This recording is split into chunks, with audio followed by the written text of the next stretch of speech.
ओम वासुदेवाय नमः। आप सभी का मेरे YouTube चैनल पर स्वागत है। मैं आज आप सभी को दुर्गा सप्तशती में पढ़ी जाने वाली 13वें अध्याय का वर्णन सुनाती हूँ, जिसमें सूरत और वैश्य को देवी का वरदान जो मिला है उसके बारे में वर्णन है। उसे आप ध्यान पूर्वक सुनिए। जो उदय काल के सूर्य मंडल सी कांति धारण करने वाली है, जिनके 4 भुजाएं और 3 नेत्र है, तथा जो अपने हाथों में पास, अंकुश, वर एवं अभय की मुद्रा धारण किए रहती है, उन शिवा देवी का मैं ध्यान करता हूँ। ऋषि कहते हैं, राजन, इस प्रकार से मैंने तुमसे देवी के उत्तम महात्म्य का वर्णन किया है, जो इस जगत को धारण करती है। उन देवी का ऐसा ही प्रभाव है, वही विद्या उत्पन्न करती हैं। भगवान विष्णु की माया स्वरूपा उन भगवती द्वारा ही तुम और यह वैश्य तथा अन्य विवेक जन मोहित होते हैं, मोहित हुए हैं तथा आगे भी मोहित होते रहेंगे। महाराज, तुम उन्हीं परमेश्वरी के शरण में जाओ। आराधना करने पर वही मनुष्य को भोग, स्वर्ग और मोक्ष प्रदान करती है। मार्कंडेय जी कहते हैं, क्रौष्टु कृजि मेघा मुनि का यह वचन राजा सूरथ ने उत्तम व्रत का पालन करने वाले उन महाभाग महर्षि को प्रणाम किया।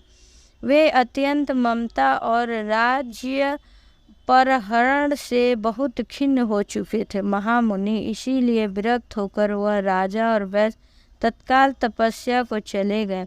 वे जगदम्बा के दर्शन के लिए नदी के तट पर रहकर तपस्या करने लगे। वैश्य उत्तम देवी सूतक का जप करते हुए तपस्या में प्रवृत्त हो गया। वह दोनों नदी के तट पर देवी की मिट्टी से मूर्ति बनाकर पुष्प, धूप, हवन आदि द्वारा उनकी आराधना करने लगे। उन्होंने पहले तो आहार को धीरे धीरे कम किया, फिर बिल्कुल निराहार होकर देवी का ही मन में लगाए एकाग्रता पूर्वक चिंतन आरंभ किया। वह दोनों अपने शरीर के रक्त से प्रोक्षित बलि देते हुए लगातार 3 वर्षों तक संयम पूर्वक आराधना करते रहे। इस पर प्रसन्न होकर जगत को धारण करने वाली चंडिका देवी प्रत्यक्ष दर्शन देके बोली। देवी बोली, राजन तथा अपने कुल को आनंदित करने वाले वैश्य, तुम लोग जिस वस्तु की अभिलाषा रखते हो वह मुझसे मांगो, मैं संतुष्ट हूँ, अतः तुम्हें वह सब कुछ देना चाहती हूँ। मार्कंडेय जी बोले, तब राजा दूसरे जन्म में नष्ट न होने वाला राज्य मांगा तथा इस जन्म में शत्रुओं की सेनाओं को बलपूर्वक नष्ट करके पुनः अपने राज्य को प्राप्त कर लेने का वरदान मांगा। वैश्य चित्त संसार की ओर से खिन्न एवं विरक्त हो चुका था। वह बड़ा ही बुद्धिमान था, अतः उस समय उन्होंने तो ममता और आहत रूपा आसक्ति का नाश करने वाला ज्ञान मांगा। देवी बोली, राजन, तुम थोड़े ही दिनों में शत्रुओं को मारकर अपना राज्य प्राप्त कर लोगे। अब वहाँ तुम्हारे राज्य स्थिर रहेंगे। फिर मृत्यु के पश्चात तुम भगवान सूर्य के अंश में जन्म लेके इस पृथ्वी पर सविर्क मनु के नाम से विख्यात होगे। वैश्य वर, तुमने भी जिस वर को मुझसे प्राप्त करने की इच्छा की उसे देती हूँ। तुम्हें मोक्ष के लिए ज्ञान प्राप्त होगा। मार्कंडेय जी कहते हैं, इस प्रकार उन दोनों को मनोवांछित वर देके तथा उनके द्वारा भक्ति पूर्वक अपनी स्तुति को सुनकर देवी अंबिका तत्काल अंतर्ध्यान हो गई। इस तरह देवी से वरदान पाकर क्षत्रियों में श्रेष्ठ सूर्य में जन्म ले स्वर्णिक नामक मनु होंगे। इस प्रकार मैंने आप लोगों को दुर्गा सप्तशती की 13वें अध्याय को मैंने सुनाया। आप लोगों को ये अध्याय कैसी लगी, और आप लोग इसे सब्सक्राइब करें, लाइक करें और ध्यानपूर्वक इस इसको सुने। आज मैंने आप लोगों को दुर्गा सप्तशती में 13 अध्याय है, वो सब मैंने सुना दिया। सबसे पहले मैंने आप लोगों को दुर्गा सप्तशती में माता की 108 नाम की स्तुति सुनाई है। फिर मैंने कवच, किलक, अर्गला इसका पाठ मैंने सुनाया, क्योंकि ये तीनों प्रतिदिन हमें पढ़ने चाहिए, कवच, अर्गला और किलक। उसके बाद आप चाहिए तो 13 अध्याय एक साथ सुने, और फिर क्षमा दान, जो मैंने उसकी भी वीडियो बना के डाली है, वो क्षमा दान आप पढ़ के माता जी से क्षमा मांगे।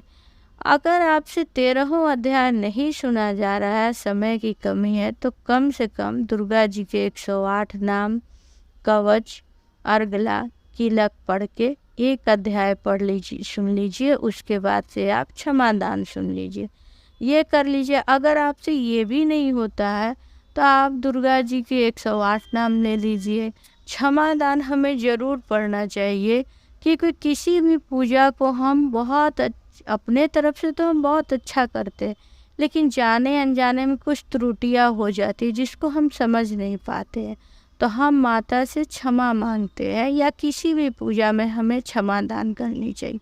तो मैंने आप लोगों को यह सब मैंने नवरात्रि में सुनाया, और नवरात्रि में पाठ सुनने का भी अलग अलग दिन का अलग अलग अध्याय रहता है, वो भी मैं आप लोगों को बताऊंगी। पहले दिन कौन सा अध्याय सुनना है, दूसरे दिन, चौथे दिन, 5वें दिन, इस तरह से अध्याय के बारे में भी वर्णन है हमारे मतलब धार्मिक पुस्तक में हो, कि कब कितना अध्याय हमको पढ़ना है। वो सब तो अपने जगह ठीक है, लेकिन अगर आपके पास समय का अभाव है, आप आजकल के समय में वर्किंग वूमन है, तो आप चलते चलते या कोई काम करते करते भी अपने कान में ईयरबड लगा के आप यह देवी का वर्णन सुन सकती हैं, देवी का चरित्र का वर्णन सुन सकती हैं।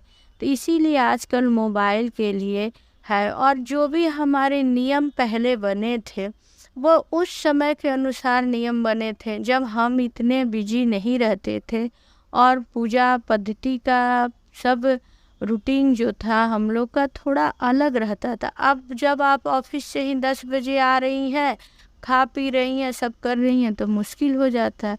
तो इसीलिए जब भी आपको टाइम मिले, आप माता जी का कोई सा भी अध्याय उठा के आप सुन सकती हैं, और उसे आप ध्यान धर सकती हैं। तो हम इस भाग दौड़ के ज़िंदगी में जितना ही हो सके हम माता का नाम लें, और माता हम पे ज़रूर प्रसन्न होंगी।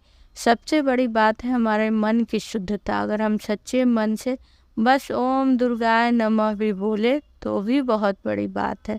तो ये ज़रूरी नहीं है कि आप एक दिन में 13 अध्याय सुने, आप जब जो चाहें अध्याय सुन सकती हैं। ओम वासुदेवा